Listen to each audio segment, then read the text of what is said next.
ఇది గాని నిజమైతే పవన్ కళ్యాణ్ గారి ఫ్యాన్స్ థియేటర్‌లో పండగ చేసుకుంటారని చెప్పొచ్చు. కాదు జాతరే చేసేసుకుంటారని చెప్పొచ్చు. అసలేంటి భయ్యా ఆ వార్త అంటే గనక మనకి ఇంతకుముందు 'వాల్తేరు వీరయ్య' అనే మూవీలో రవితేజ గారు, చిరంజీవి గారి తమ్ముడిగా అయితే నటించిన విషయం తెలిసిందే కదా! సో, ఆ మూవీలో ఎమోషనల్ బాండింగు వర్కౌట్ అయింది. కామెడీ బాగా వర్కౌట్ అయింది. సో, బాబీ గారైతే దాన్ని క్రియేట్ చేయగలిగారని అయితే చెప్పొచ్చు డైరెక్టర్‌గా. సో, ఇప్పుడు ఈ మూవీ విషయానికొస్తే గనక పవర్ స్టార్ పవన్ కళ్యాణ్ గారు ఒక రోల్‌లో కనబడబోతున్నారు అనే వార్త చాలా వైరల్ అవుతూ ఉందనమాట.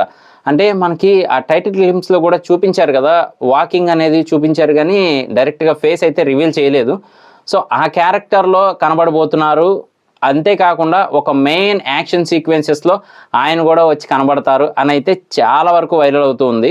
కాకపోతే తెలిసిందే కదా! కొల్లి బాబీ గారు అప్పుడే రివీల్ చేయరు. దానికంటూ వేరే టీజర్ గానీ, ట్రైలర్ గానీ ప్లాన్ చేస్తూ ఉంటారు. ఆల్రెడీ 'వాల్తేరు వీరయ్య' టైంలో మనం చూసిందే.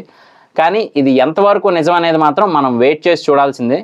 అన్నదమ్ములు కలిసి మాత్రం ఒక్కసారి కనబడితే అది నెక్స్ట్ లెవెల్ ఫీల్ అయితే ఇస్తుంది మెగా ఫ్యాన్స్‌కి. ఇంతకుముందు పవర్ స్టార్ పవన్ కళ్యాణ్ గారు ఏదైనా మూవీస్‌లో అక్కడక్కడ మన మెగాస్టార్ చిరంజీవి గారి పోస్టర్స్ చూపించడం గానీ, లేదా ఆయన వేసుకునే బనియన్స్ మీద బంగారం సినిమా ఆ టైంలో చూపించడం గానీ చేస్తూ ఉండేవారు. అంటే అప్పట్లో మన మెగాస్టార్ చిరంజీవి గారి క్రేజ్ గానీ, అది గానీ వేరు. ఇప్పటికీ అలాగే ఉందనుకోండి.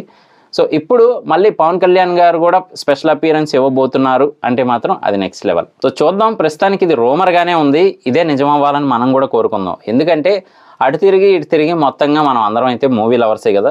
సో, మూవీలో అలాంటి హై ఉంటే ఖచ్చితంగా నెక్స్ట్ లెవెల్ ఇంపాక్ట్ అయితే మనకు కూడా దొరుకుతుంది. సో, మరి మీరేమనుకుంటున్నారు? ఇలా ఈయన స్పెషల్ అపియరెన్స్ ఏమన్నా ఇస్తే బావుంటుందా? లేదా డైరెక్ట్‌గా ఇంక రామ్ చరణ్ గారు వస్తే బావుంటుందా? ఒకసారి కింద కామెంట్ అయితే చేయండి. నేను మీ ప్రసాద్. మళ్ళీ నెక్స్ట్ వీడియోలో కలుస్తాను. Love you all.